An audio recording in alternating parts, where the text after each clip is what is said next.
Movie thoughts 2011, a little closer.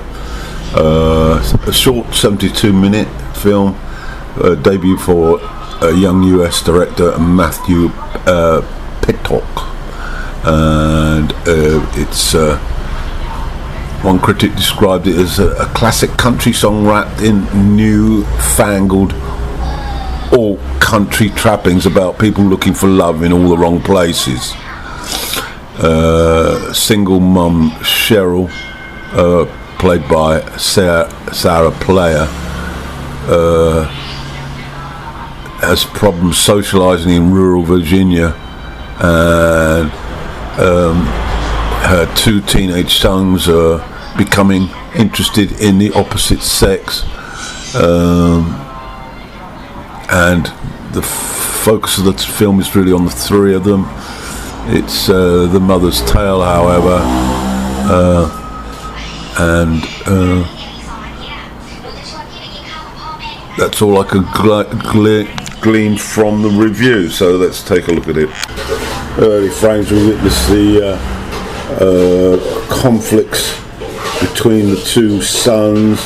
The family's clearly arrived at this new premises. The older boy is trying to get a few things sorted out, and the younger one is wanting to help but is being discarded.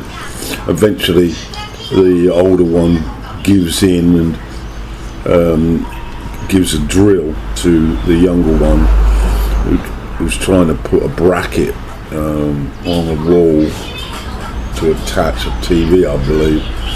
Eventually he fails, and then his older brother takes over, and then there's an accident which causes him to drill against I think his part of his body. The result is they go to the hospital. It's a minor wound to the eye, and then the mother then goes through blaming the older one for allowing the younger one access. It's a typical sort of scene, really, of adolescent rivalry and a single mother trying to be the peacemaker and ultimately failing miserably. Her elder son sees the property as a bit of a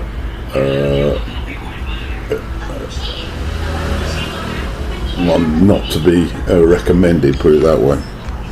The doctor then describes to the mother the extent of the injury.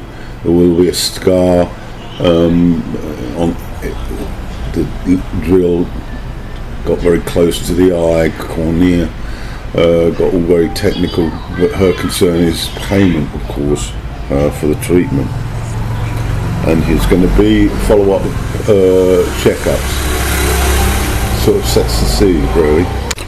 Early on, the elder boy is sitting with a neighbour, a man probably in his late 20s, and it captures accurately, in my opinion, how conversations by men can get exaggerated about their sexual prowess and sexual attraction. And he's giving the young boy some advice as to where to seek out his first experience of sex, and hints at divorcees and widows, and also trying to impress them with some skill, in his case playing the violin, and then he elaborates on an early conquest of his own, which is clearly over the top, but this is the sort of atmosphere that young adolescent boys get caught up in when they're showing an interest in the opposite sex, but they haven't yet achieved their first goal of losing their virginity. Stephen has been told by his mother that he's got to attend summer school, she's working full time, and she's loath to leave me at home in front of the TV all day. He tries to get excused courtesy of his eye, but eventually he has to go. And we witness a scene in the classroom where the young teacher is trying to educate the youngsters about the role of governments and the branches of governments.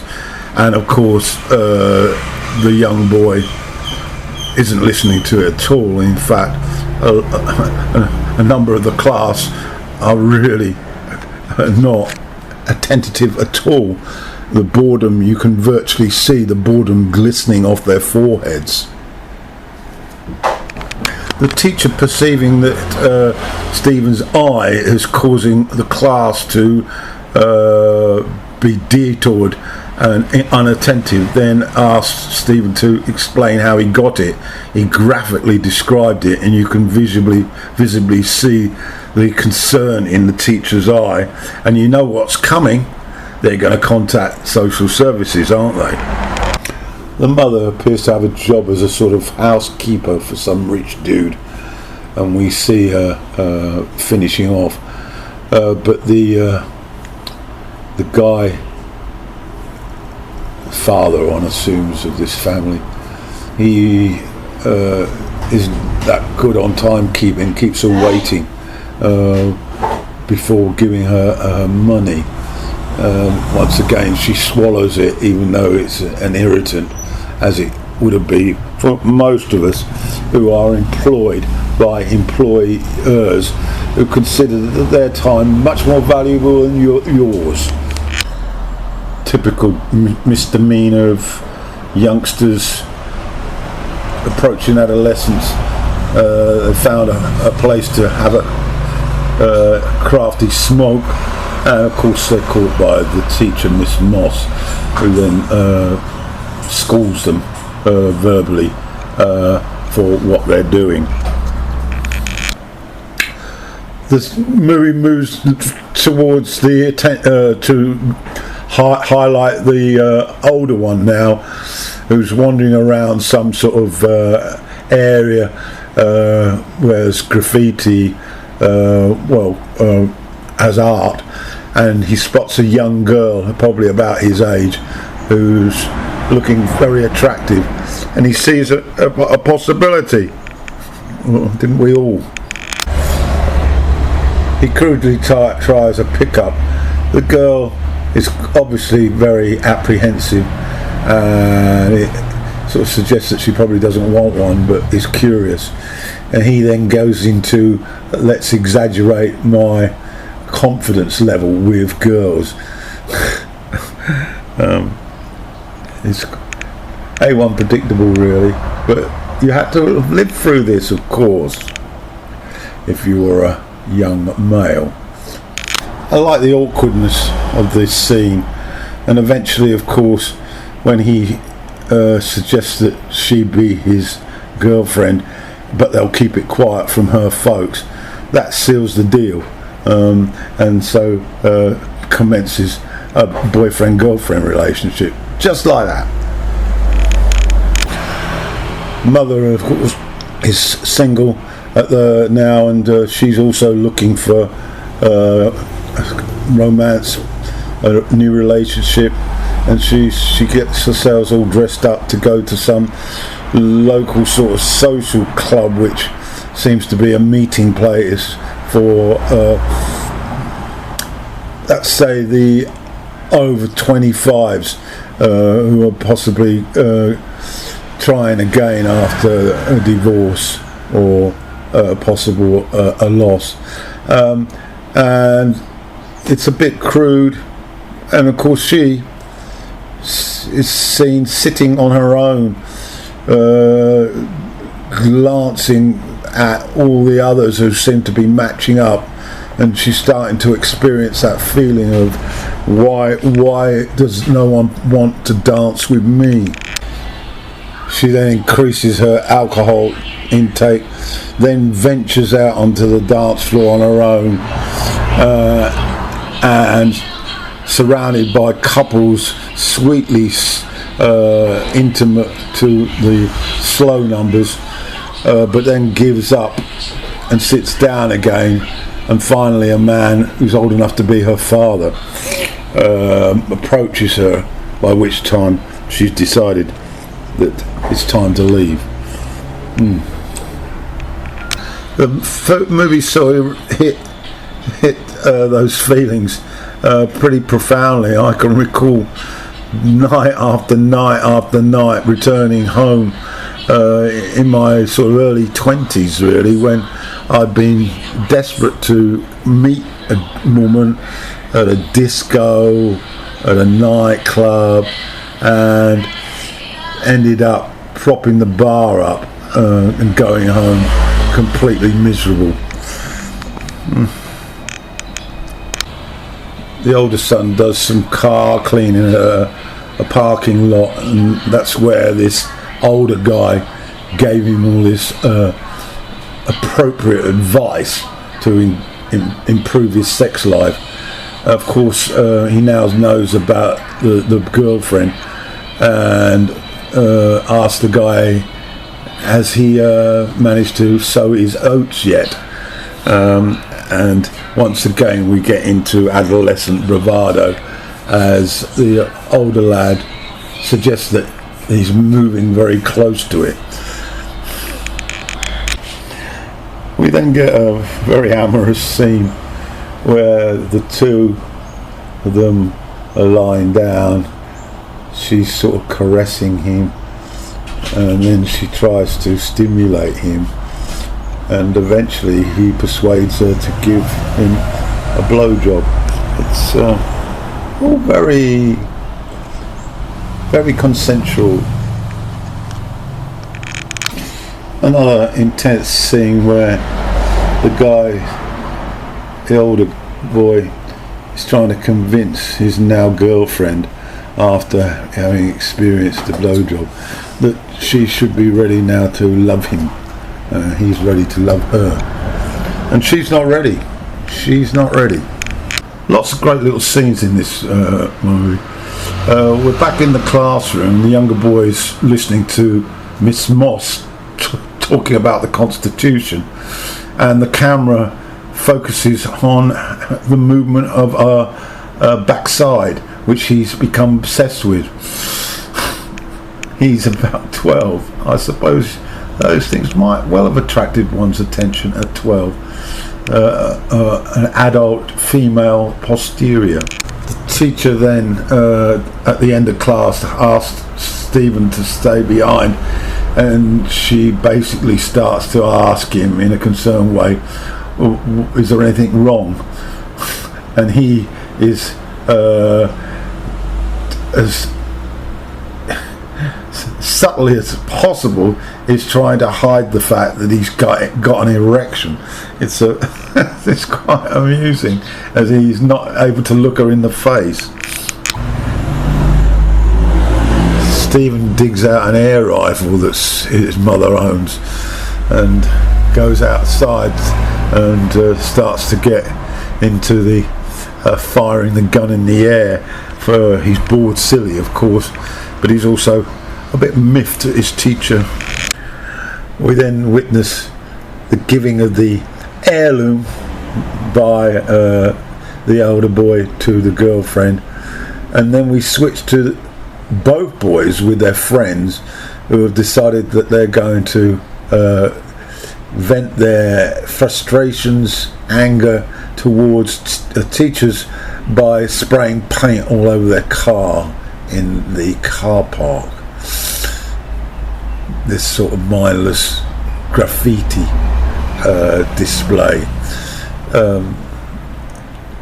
very much part and parcel of adolescent group behaviour, where they're sort of unable to sort of make the transition from childhood to early adulthood with their behaviour problems.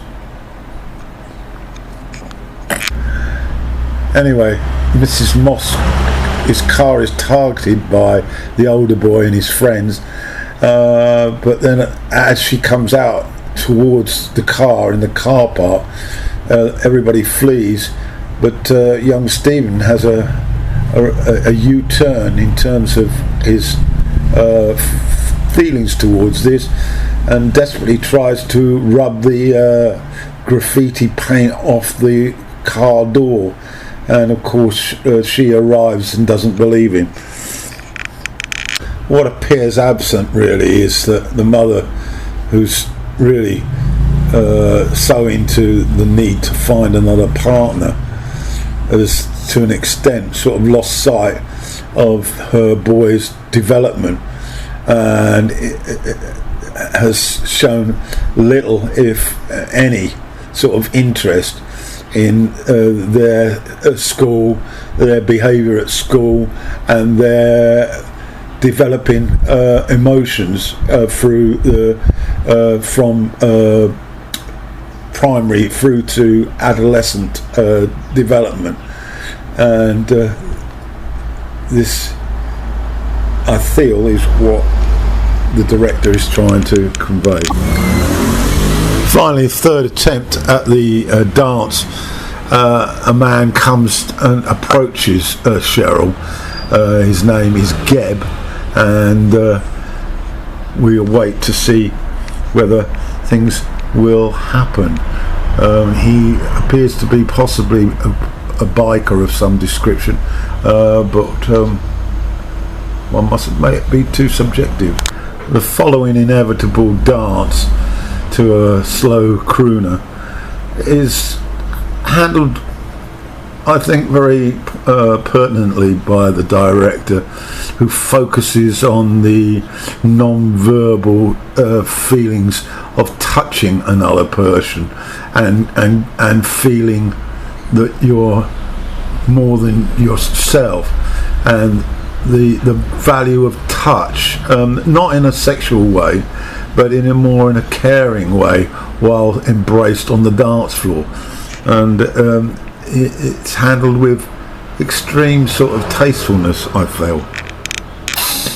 After that romantic dance, they then go outside, and the guy Gab suggests to go for a ride.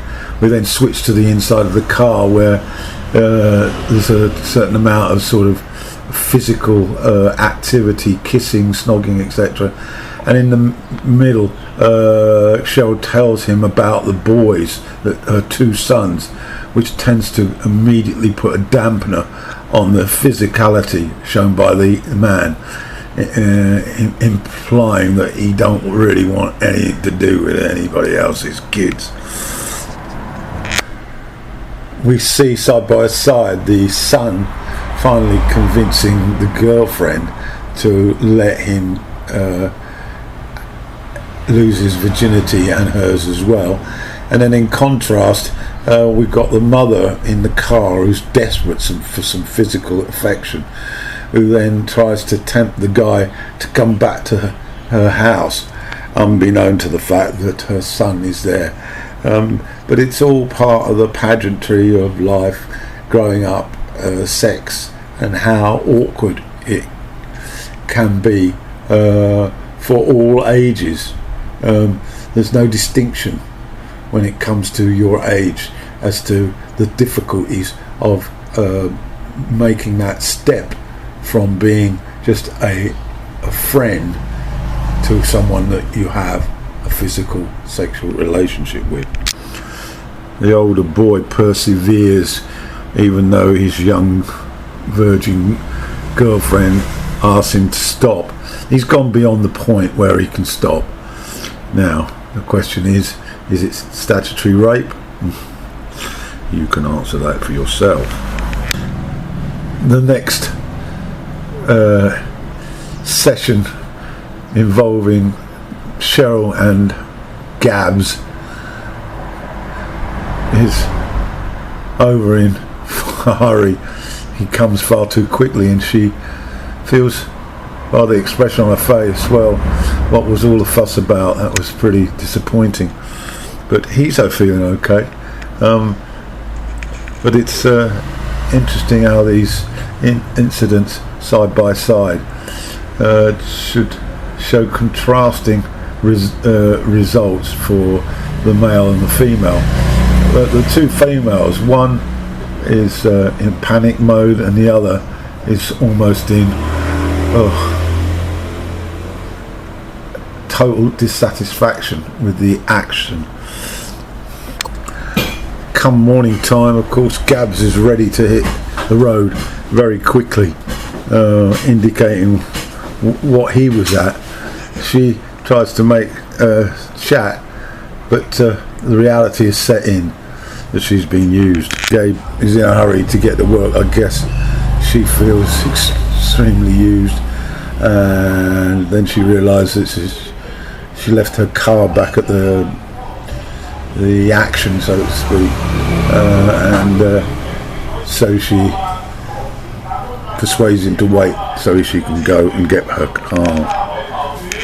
Mark replaces the heirloom.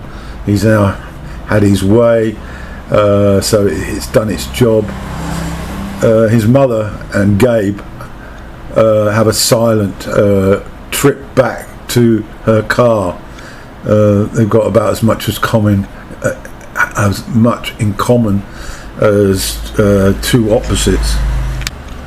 Mark has an air of confidence as he washes down the cars at the car lot, and when we switch to Stephen, who's walking this young girl along a deserted railroad track, and the subject comes up about kissing, and of course Stephen predictably starts to exaggerate his prowesses, that he's learnt the talk from his brother, and he chews it out as these two beg to approach that first little bridge towards sexuality.